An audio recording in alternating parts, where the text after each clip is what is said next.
그래서 권력 분리, 그리고 임시 이제 국회가 결의하고 행정부가 통치하는 그런 방식을 확립하신 거죠.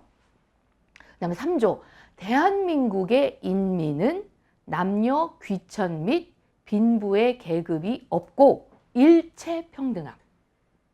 그래서 남녀 평등 굉장히 일찍 주장을 하셨습니다. 미국보다 이거 앞선다고 그러던데요. 네, 네. 4조, 대한민국의 인민은 종교, 언론, 저작, 출판, 결사, 집회, 신서, 주소 이전, 신체 및 소유의 자유를 향유함. 제5조, 대한민국의 인민으로 공민 자격이 있는 자는 선거권 및 피선거권이 있음. 공무집 단임권이죠. 우리 지금 내가 대통령 선거에도 나가고 뭐 어디에 나가 그런 선거에 나갈 권리가 있죠. 그다음에 대한민국의 인민은 교육 납세 및 병역의 의무가 있음. 그다음에 제7조, 대한민국은 신의 의사에 의하여 건국의 정신을 세계에 발휘하며 나아가 인류의 문화 및 평화에 공헌하기 위하여 국제연맹에 가입함. 우리는 신에 의해서 만들어지고 또 신에 의해서 문화를 펼치고 그다음에 전 세계에 이 공리를 펼치겠다는 뜻을 담고 있죠. 외국가에도 우리가 하느님이 나오잖아요. 그러니까 이때 당시에 헌장, 임시 헌장에도 신에 의해서 건국되었다는 정신을 피력을 하신 거예요. 그다음에 제8조, 대한민국은 구황실을 우대함. 제9조, 생명형, 신체형 및 공창제를 전폐함. 이때 생명형 이제 사형제도도 없앤다. 그다음에 이제 공창제도 없앤다. 이런 것을 담고 있어요. 굉장히 좀 획기적인 그런 규정이죠. 그다음에 제10조, 임시정부는 국토 회복 후 만 1년 내에 국회를 소집함. 이제 국회. 이분이 아주 국회 의정원 국회에 아주 많은 연구를 하셨고 그 제도를 이제 정착시키기 위해서 노력을 하셨는데 10조에 그렇게 나와 있습니다. 이때는 국호가 대한민국 원년 4월 되어 있는데 이제 4월 11일 날 의정원의 의결을 거쳐서 반포를 하신 거예요. 그래서 아주 중요한 이제 문서가 되겠습니다. 그래서 임시헌장의 어떤 의의를 볼 수 있냐면 우리 한국 역사상 최초의 근대적 헌법이다. 그리고 임시헌장 제1조가 대한민국은 민주공화제로 함 이건데요. 이제 1948년에 이제 재헌의회에서 재헌헌법 1조 대한민국은 민주공화국이다.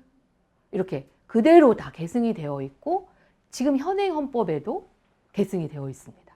그래서 아주 중요한 개념을 이렇게 제시를 하신 것이고 이 민주공화제라는 표현은 그 헌법사적으로도 이런 표현은 없대요. 예, 민주제, 공화제, 민주당, 공화당은 있는데 민주공화당은 민주공화제 이건 없는 거예요. 그래서 중국이나 일본의 헌법 관련 문서들을 비롯해서 당대 다른 국가의 헌법 규정들에는 사용되지 않는 아주 독창적인 표현이다. 그래서 이 민주공화제란 무엇이냐? 그러니까 민주와 공화 이거를 이제 융합한 그런 개념인데 우리가 민주주의 그럼 뭐예요? 이제 국민 주권 이거와 이제 뗄래야 뗄 수가 없는데 주권을 가진 사람들이 스스로 정치에 참여하고 자기 의사를 표현하고 그러는 어떤 절차 그 다음에 규정 이런 것들을 자유롭게 보장하는 거거든요. 그래서 민주주의는 개념이 뭐냐면 이런 선거권 국민들이 선거에 자유롭게 참여하고 의사를 개진할 수 있는 권리 그 다음에 공무단임권 내가 대표가 될 권리 대표가 되고자 하는 누구에게나 다 그런 권리가 있다는 거죠. 여성에게도 똑같이 그걸 부여했다. 그 다음에 집회, 표현, 결사의 자유, 이런 정치적 기본권을 보장하는 것이 이제 민주주의인데, 거기다가 공화주의라는 것을 더 강조를 다시 덧붙여서 강조를 하셨거든요. 근데 왜냐면 민주주의는 다수에 의한 독재가 사실적으로 가능하다, 그렇게 보신 거고, 그다음에 아까 러시아, 그러니까 소련을 참관하면서도 이 계급 독재의 우려가 있다, 그런 한계가 있다, 이건 그런 것을 간파를 하셨잖아요. 그래서 이 공화주의 뒤에 붙인 거를 더 추가를 하신 것으로 보는데, 그러니까 이 공화주의에 대한 역사도 굉장히 길고 많은 논의가 있었대요. 근데 그 공화주의란 도대체 무엇이고 무엇을 추구하는 거냐? 그 명제가 이거라는 거죠. 국가가 어떻게 모두의 것으로 존재할 수 있는가? 특권을 가진 어떤 소수, 특권 계급이나 군주나 군대나 이런 것이 아니라 어떻게 모두의 국가로 존재할 수 있는가? 이것을 계속해서 탐구한 것이 이 공화주의의 원리라는 거예요. 그래서 아주 좀 그냥 심플하게 얘기하면 이 군주제나 독재를 부정하는 거예요. 그래서 누구에게도 지배되지 않을 그 자유의 추구를 하기 위해서는 우리 시민으로서의 어떤 덕성을 갖추어야 된다는 거죠. 그래서 이 시민으로서의 덕성이 중요한 또 항목이 되더라고요. 그래서 상호 견제하면서 상호 존중하는 그런 시민의 덕성을 갖추어야 이 공화주의는 이루어질 수 있다. 그래서 이런 이념들을 담아서 표현한 그 개념이 민주공화제, 이런 개념을 표현을 했고 계속해서 우리 헌법에 이것을 이어오고 있습니다. 두 번째는 이게 서구의 입헌주의 내용을 우리가 그냥 수입해서 쓴 것이 아니라 3.1 운동기까지 이어온 우리 한국 정치개혁의 그런 시도와 민중의 주권 행사, 그것을 모두 결집해서 이걸 만들어냈다는 거죠.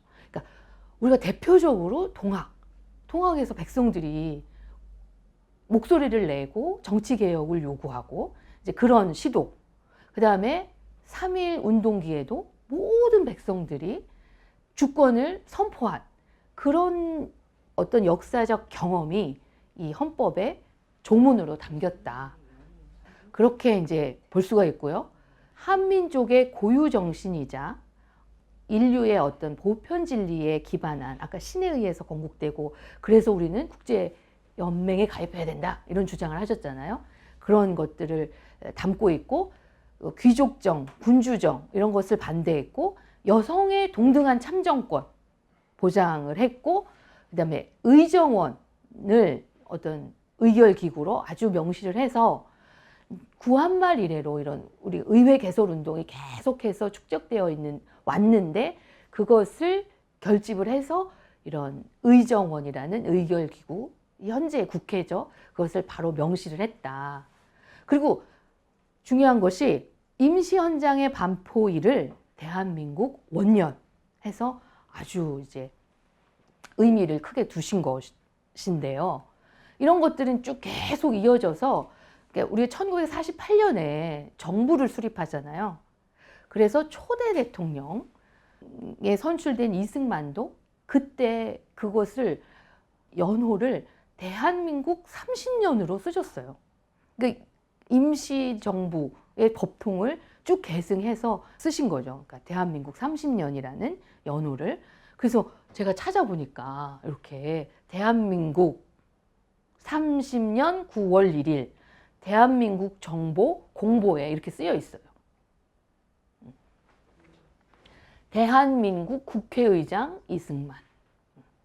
1948년도 그 문서에 보면 또 하나, 여기에도 이제 국회 개원식에 개회사를 할 때도 대한민국 30년 단기 4281년 이렇게 쓰셨어요. 그래서 임시정부의 그런 전통 을 이어서 이렇게 쭉 우리가 해왔다. 요즘에 이제 뭐 건국절 논란이 있는데 이런 것이 그런 아주 중요한 건국절 논란을 불식시키고 임시정부의 위상을 바로 세우는데 중요한 근거 자료가 될 수 있습니다. 그 다음에 이제 우리가 봐야 될 게 한국 독립당 당의예요. 이제 한국 독립당의 위상이 어느 정도인지 뭐 잘 모르겠지만 우리가 지금은 거의 양당제잖아요. 뭐 민주당, 국민의힘, 뭐 하여튼 중요 정당이었지 않겠습니까? 한국 독립당 그 당의 어떤 당의 강령, 그다음에 이념 이런 것이 무엇인가 이분은 이렇게 딱 그림으로 이렇게 제시를 하셨어요.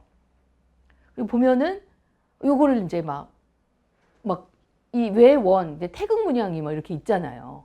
태극 문양이 있고 여기 막 우주가 나오고 양, 여기는 각, 본각, 뭐 시각 이런 뭔가 아주 철학적인 내용을 담고 있어요. 근데 그 조소왕 선생님은 자기는 유기론자, 유기론 철학을 이제 많이 주장을 하셨는데 이게 일기가 양으로 이렇게 이제 변화하는 그런 것을 이제 담고 있고 이거는 뭐 철학 시간 몇 시간을 얘기해도 여기가 부족한 거라서 우리는 여기는 넘어서고요. 이 안에 있는 내용을 좀 보도록 하겠습니다. 그래서 이 삼균주의가 여기서 명확하게 이제 제시가 되는 거예요. 여기 뭐라고 써있냐면 정치, 경제, 교육지 삼균제, 정치, 경제, 교육의 삼균제도로서 균권, 균부, 균학지 민주국. 그러니까 권력이 균등하고 부가 균등하고 배움, 지식이 균등한 민주국을 수립하자. 이게 이제 당의죠. 그래서 그 과정은 뭐냐면 복국을 회복하는 거죠. 나라 독립운동기 복국, 건국, 치국. 이것도 단계를 나누어서 3단계로 복국을 하고 그 다음에 나라를 막 초기 형식적으로 막 세우는 거예요. 건국을 하고 치국은 이 삼균제도가 실질적으로 이루어져서 모든 사람들이 그 민주주의의 실익을 스스로 체험하는 그런 단계가 치국 단계예요. 근데 그 핵심은 뭐냐면 정치, 경제, 교육이다. 그 중에서도 핵심은 경제다. 사람이 먹는 것, 그것이 균등하고 경제가 균등해야 정치와 교육도 균등해질 수 있다. 가장 핵심은 경제다. 그리고 이런 것들을 이루기 위해서는 개인, 민족, 국제가 다 평화롭게 협력을 해야 된다. 이런 의미를 이렇게 담고 있는, 그래서 삼균주의를 도식으로 이제 제시하신 것인데요. 도식을 보면 좀 어려우신 분들이 또 있으니까 이게 말로 또 표현을 해주셨어요. 이 삼균주의가 뭐냐면 그 당강해석 이 초안에서 직접 하신 이제 말씀이신데, 그러니까 개괄적으로 말하면 토지, 인민, 주권을 완전히 광복하여 대한민국을 건설함은 자체 내부로는 5000년 군주제도의 유습을 전복하고 뒤엎고 밖으로 이족 일본의 30여 년 횡침한 악세력을 구축하여 몰아내어 이족 전제의 마력을 타도하고 세계적으로 어떤 국가라도 채용치 못한 신성한 정체의 국가를 건립하여 동방민족의 이체로서 세계문화의 선구가 되고자 한 것입니다. 정치, 경제, 교육의 균등을 기초로 한 신민주국을 건설하여 안으로는 국민 각계의 균등 생활을 확보하고 밖으로는 민족과 민족, 나라와 나라의 평등을 실현하고 나아가서 세계 일가로 진로로 향하는 것이 삼균주의의 최종 목표가 되며 삼균 제도의 궁극 적용 범위는 세계 모든 인류이다. 이렇게 이제 밝히셨는데, 저는 처음에 이걸 읽고 너무 크게 나가시네. 세계적으로 어떤 국가라도 채용치 못한 그런 나라를 우리가 한번 만들어 보자. 그래서 이 삼균 제도는 우리만 하는 게 아니라 전 세계가 해야 된다. 이렇게 엄청 큰 포부를 밝히셨잖아요. 처음에는 참 꿈이 크시다 이랬는데, 우리가 요즘에 이제 이 정치의 질곡, 현재 상황을 잘 극복을 하면 우리가 민주국가, 세계적인 민주제도를 확립하는, 선도하는 그런 나라가 될 수 있지 않을까. 그래서 이분이 한 100년 전에 이 말씀을 하셨는데, 우리 대한민국이 다시 100년 만에 이분의 이상을 우리가 성취하는 게 아닐까? 그런 희망이 좀 생기더라고요. 그래서 우리 그 독립운동가들의 포부가 굉장히 크신데, 그것이 정말 허황되거나 그런 것이 아니라 우리가 이런 제도로서 그것을 정말 완성해 나간다. 그런 과정에 아주 중대한 과정 중에 있구나, 우리가. 그런 생각을 하게 됐습니다. 그렇죠. 우리가 이거 세계 어떤 나라도 해보지 못한 진정한 실질적인 그런 민주국가를 우리가 만들어야 되겠죠. 그래서 우리가, 이분이 철학자잖아요. 네, 철학자시기 때문에 사상가, 삼균주의의 그 사상적 기반이 뭐냐? 이분은 세계의 본질을 기로 표현을 했고, 그것을 일기라고 표현을 하셨어요. 모든 사람, 우주 만물이 다 동일하게 이 일기에서 출발한다. 본질이다. 그래서 뭐 이기론도 있고 막 한데, 이분은 유기론자라고 하셨고, 소왕기설이라는 것도 쓰셨더라고요. 그래서 기에 대해서 굉장히 많이 말씀을 하셨는데, 이 삼균주의야말로 모든 인민이 골고루 배우고 골고루 살고 골고루 먹는 유기론 철학에 의한 절대 진리인 지상의 이념이다. 그리고 만물의 존재를 가능하게 하는 근본적 원인, 보편적 본성, 그것을 일기. 그 일기를 존재의 외부에서 찾지 않고 내 존재의 내부에서 그것을 발견하는 것이다. 일기라는 표현을 많이 쓰셨는데, 무슨 서양의 철학자는 일자, 하느님, 그걸 일자라고 표현하거든요.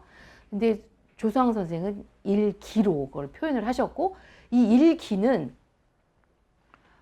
아주 구체적인 어떤 특성을 가지고 있으면서도 보편성을 가지고 있어요. 그리고 아주 다양하면서도 고유한 성격을 가지고 있는, 그게 어떤 일기의 특성이라고 합니다.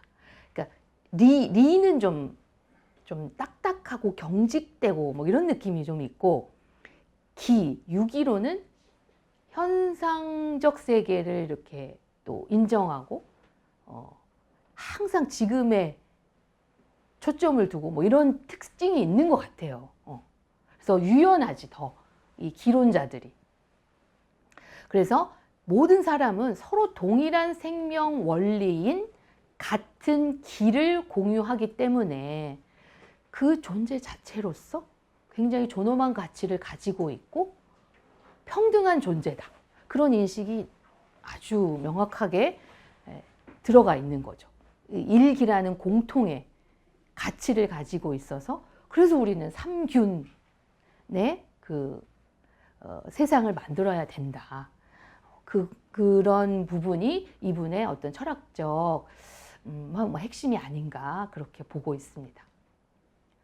그 다음에 이제 마지막으로 우리 대한민국 임시정부 건국 강령, 이 초안 이제 쓰신 건데요.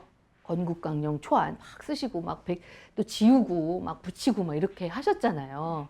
이런 문서인데 엄청 이거는 내용이 많아요. 그래서 여기서 다 볼 수가 없고 아주 일부만 보면 뭐 총칙이 이제 한 7장으로 되어 있는데 아주 일부만 보도록 하겠습니다. 이게 굉장히 긴 그런 강령인데 건국강령. 이 타이틀도 너무 멋지지 않아요? 대한민국 건국강령.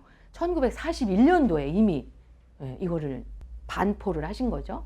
우리나라는 우리 민족의 반만년 이래로 같은 말과 글과 국토와 주권과 경제와 문화를 가지고 공동한 민족 정기를 길러온 우리끼리 형성하고 단결한 고정적 집단의 최고 조직임. 2. 우리나라의 건국 정신은 삼균제도의 역사적 근거를 두었으니 옛 현인이 분명하게 명령하여 수미 균 평위하야 흥방보 태평하리라 라고 함. 그러니까 수미 균 평위 흥방보 태평, 이제 이게 중요한데 머리와 꼬리가 모두 평등하고 평등하여야 나라가 흥하고 태평하리라 이런 거죠. 이는 사회 각 계급 계층이 지력과 권력과 부력의 향유를 균등하게 하여 국가를 진흥하며 태평을 유지하라고 한 것이니 홍익인간과 이화세계 하자는 우리 민족의 지켜야 할 최고의 공리임. 공리주의자들, 뭐 공공선 그런 것들을 많이 강조를 했는데 이 공공선의 최고의 어떤 지향이 홍익인간 이화세계라는 거고, 그것을 실천하는 그 구체적인 제도가 이제 삼균주의라는 건데, 홍익인간은 널리 인간을 이롭게 하자 그런 말이고, 이화세계, 우리 세계를 이치롭게 하자는 거죠. 이치롭게 법리에 맞고 사리에 맞고 이치에 맞게 모든 세계를 이루자. 이게 이제 삼국유사에는 제세이화 이렇게 표현이 돼 있어요. 그 예수님도 그랬잖아요. 땅에 하늘에 하나님의 세상을 이 땅에서 이루자. 그런 것과 상통하는 말이 제세이화. 이 땅을 아주 이치롭게 하자. 그래서 홍익인간 이화세계의 이념이 우리 민족이 지켜야 할 최고의 공리고, 그것을 실천하는 어떤 이제 제도, 그것이 삼균제도다. 그래서 임시정부는 7번째, 내용이 좀 많은데요. 7번째, 임시정부는 이상에 근거하여 혁명적 삼균제도로서 복국과 건국을 통하여 일관한 최고 공리인 정치, 경제, 교육의 균등과 독립, 민주, 균치의 3종 방식을 동시에 실시할 것임. 이렇게 밝히고 있습니다. 그러니까 이게 이제 어떤 건국강령의 사상적 지향 이런 거를 담고 있는 부분이고요. 나머지는 세부적인, 그래서 삼균주의를 도대체 어떻게 실현할지 아주 세부적으로 길게 이제 설명을 해 놓으셨어요. 그래서 그거는 나중에 보고 우리는 여기까지 건국강령을 살펴보는데, 건국강령의 이제 어떤 의의가 뭐냐면 임시정부의 정강 정책으로 건국의 원칙, 방침을 삼균주의에 입각해서 아주 구체화시켰다. 그래서 그 구체적인 내용은 뭐냐면 보통선거, 모든 뭐 18세 이상 남녀 모두 투표권을 가진다. 그다음에 토지나 주요 산업은 국유화한다. 그다음에 무상 의무 교육을 채택한다. 이게 정치, 경제, 교육의 균등의 가장 기본이 되는 거예요. 보통선거, 주요 산업의 국유화, 무상 의무 교육. 그리고 여기서 이제 우리 지금과 다른 게 토지는 우리는 다 거의 많이 사유화 하는데 토지는 국유화해야 된다. 그때 주장은 그랬습니다. 그래서 임시정부의 최종 헌법이 1944년에 이제 제5차까지 개헌이 돼가지고 개정 임시 약헌이라는 거를 만들었는데, 요것에 계속 이념적 기초가 된 것이 우리 대한민국 이게 건국 강령이고, 나중에 우리 그 제헌헌법에서도 요 헌법을 거의 그대로 승인을 시켰어요. 불행하게도 우리 이제 조소왕 선생은 거기에 참여를 못 하셨죠. 왜냐하면 선거에 안 나갔으니까. 그런데 그 제헌의회에서 거의 그대로 요것들이 통과가 됐다. 그리고 구성은 아까 총강이 7장까지 있었고, 이제 복국 단계, 그러니까 복국 단계라는 거는 독립운동기를 말하는 거예요. 나라를 회복하는 그런 단계에 해야 할 일 8항까지 있고, 그다음에 건국 단계에서는 우리가 뭘 해야 된다, 미리 다 비전을 제시하는 거죠. 그게 22항으로 나와 있어요. 그래서 복국기에는 임시정부가 일본하고 혈전을 벌이고, 2기에는 국토의 일부라도 우리가 수복을 하고 국제적인 승인을 받는다. 그다음에 3기에는 우리가 그 국토를 완전히 탈환한다. 이게 복국기에 해야 할 일이고, 건국기에는 통치기구를 접수하고 국정을 수행하고, 그다음에 삼균주의에 입각한 질서를 만들고, 3기에는 군사, 경찰, 외교, 행정 이런 건국의 거의 모든 시설 그런 것들을 완성한다. 그래서 치국기에는 실질적으로 이제 모든 이 인민들이 그런 실익을 누린다. 이렇게 되어 있죠. 그래서 제가 쭉 이제 조소왕 선생님의 이제 사상이 어떻게 이렇게 발전해 왔나 보니까, 처음에는 한을 말해요. 대동단결 선언문에서 한을 얘기하다가 대한독립선언서에 가서는 이제 대한으로 그게 확장이 되고, 대한민국 그 임시정부 헌장에는 대한민국으로 더 확장이 되는 거죠. 이렇게 어떤 우리 민족의 주체가 이렇게 크게 확장이 되는 것을 좀 발견을 하게 되고요. 그 다음에 그런 사회, 우리가 만드는 이 정치 집단, 사회는 어떤 사회냐? 초기에는 대동사회. 그래서 대동단결 선언문이잖아요. 그러니까 유가적 사상을 이렇게 용어를 빌어서 우리 대동사회를 이상으로 삼았다면, 나중에는 국민들의 어떤 자발적 참여와 자기 실현이 가능한 민주사회. 그런데 이것도 자본주의의 어떤 폐해 같은 것에 많이 위협을 당할 수가 있는데, 그것을 개선한 어떤 신민주 제도로서 삼균사회를 만들자. 이렇게 이제 쭉 사상이 발전해 가는 거죠. 그래서 어떤 유교적 용어도 사용을 하다가 자신의 용어로 이런 사상주의를 만들어내는 그 과정이 이렇게 그려지게 됩니다.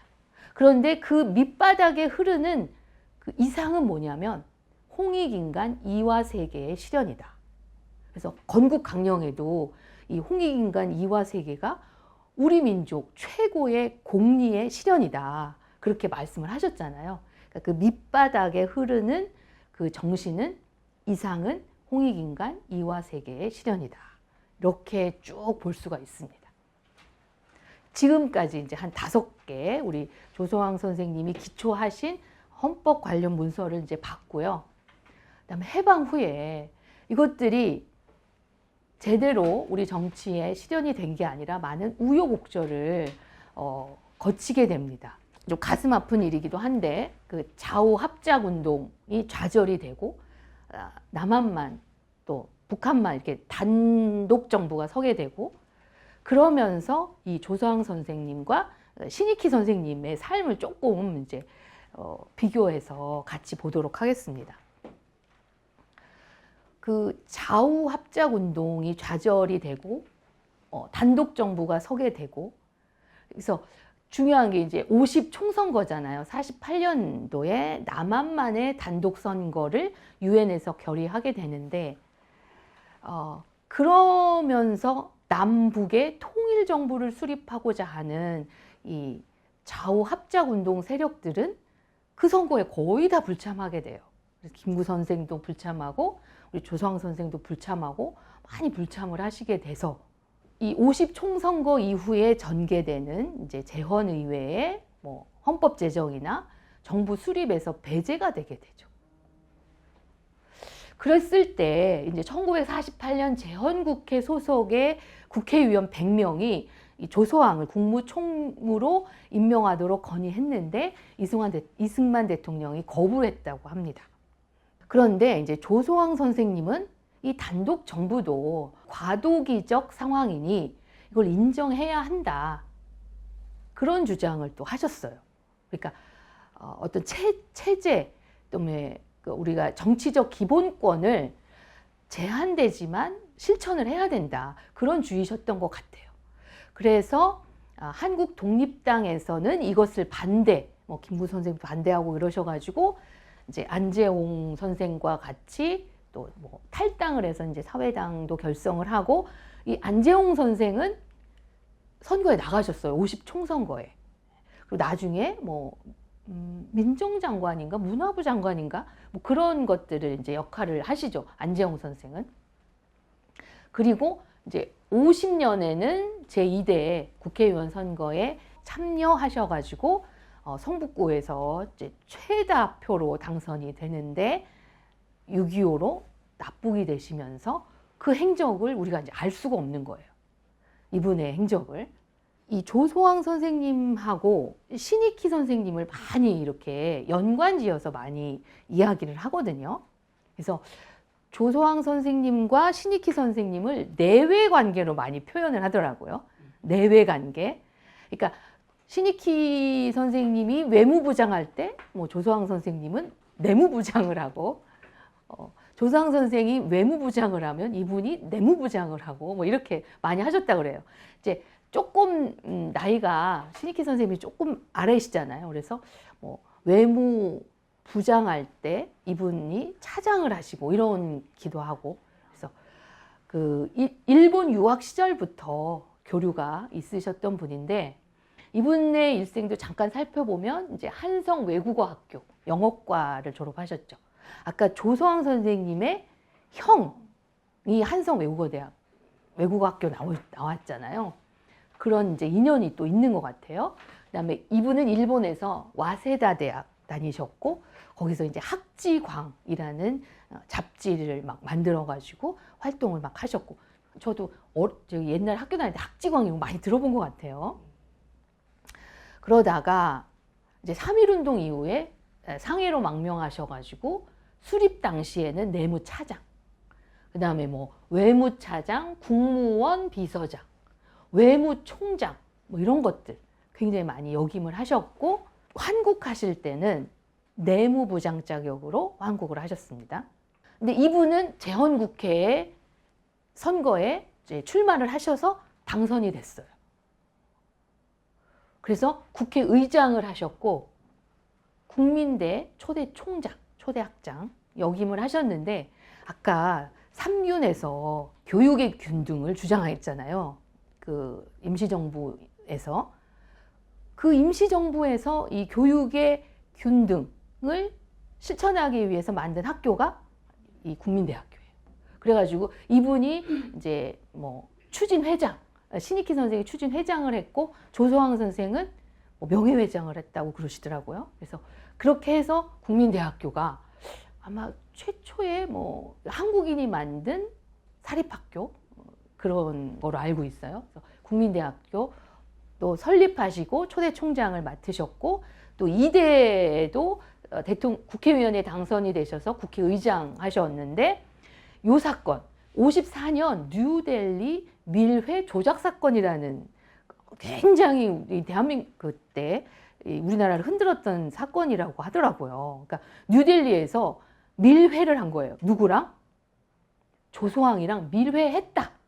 왜냐하면 그때는 막 반공이 엄청난 그 국시였기 때문에 뭐 북한 사람 막 인사 만나고 그러면은 그것 자체로 죄가 되는 그런 시기였기 때문에 뉴델리 이렇게 갈 때 뭐 비행기가 막 교차하고 그러면서 니네 만났지?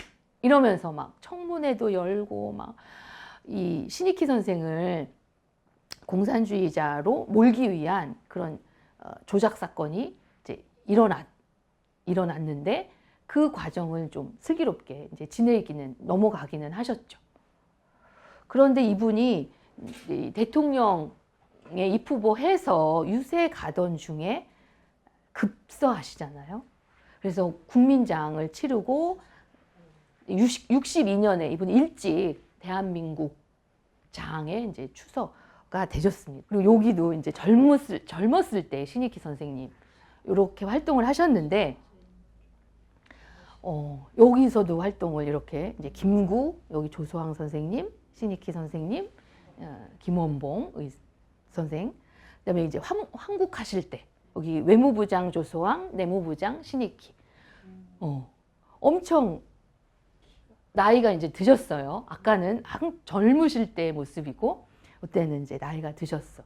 그래서 굉장히 밀접하게 활동을 하셨던 두 분인데 돌아가시는 시기도 좀 비슷합니다. 근데 이제 유세 홍보 브로셔예요. 못 살겠다 갈아보자. 엄청 성공적인 표어라고 하더라고요. 못 살겠다 갈아보자. 그랬는데 돌아가셨죠. 그래서 국민장 56년도에 국민장을 치르시게 됐어요.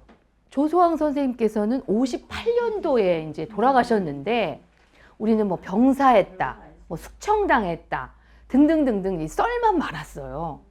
근데 최근에 뭐 이 소련 대사관의 서기관이 작성한 보고서에 따르면 조소왕 선생님이 어떻게 돌아가셨냐면 삼균주의를 주창 대한민국 정부의 이념적 기틀을 세운 독립투사 조소왕 선생은 당초 알려진 것처럼 병사한 것이 아니라 1958년 9월 평양에서 물에 뛰어들어 자살한 것으로 밝혀졌다.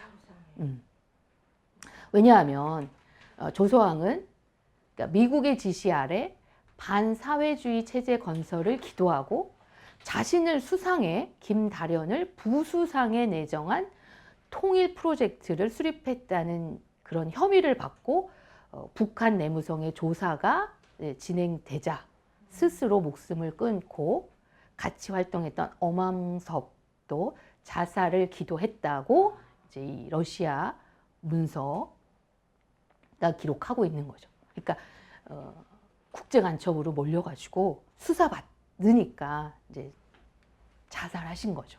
그렇게 58년도에 생을 마감하시게 되셨습니다. 좀 안타깝죠. 이렇게 대한민국 헌법이라는, 그러니까 그 5,000년 동안 전제 군주 밑에서 살다가 우리는 누구에게도 지배받지 않은, 그러니까 법에 의한 지배, 그것을 만들기 위해서 일생을 바치셨는데, 그런데 제가 이제 요거 보고서는 그래도 우리가 다시 한번 이분들의 정신을 열심히 기리고 있구나, 그런 이제 생각을 한 게, 그 4월 10일 1919년 4월 11일 날 임시의정원의 결의에 따라서 이 대한민국 임시헌장이 공포가 되잖아요. 그래서 1922년도 4월 11일 날 대한민국 임시정부 기념관에 이제 수립 기념식을 이제 거행을 했어요. 그래서 그때 홍범도 장군 유해도 봉안을 하고, 그다음에 임시정부 기념관도 그날 이제 기념식을 했는데 4월 11일. 그러니까 우리가 헌법이 이렇게 중요하다는 거죠. 헌법이 공포된 바로 그 시점을 기해서 이 정신을 계속해서 이어가고 있고, 그다음에 우리의 지금의 헌법을 통해서 이 우리 독립투사들의 이런 정신과 우리 민족에 가지고 있는 어떤 역사적 경험들, 그다음에 고유의 정신들, 이런 것이 헌법을 통해서 확실히 우리에게 영향을 끼치고 있고, 그것이 누구의 어떤 개인적 자의적 지배가 아니라 법에 의한 지배로 펼쳐지고 있다. 그런 것이 정말 감사하게 그렇게 생각이 됐습니다. 그래서 이제 대한민국 임시정부 기념관 가면은 이게 굉장히 탁 들어오잖아요. 군주의 나라에서 국민의 나라로 만드는 그 과정.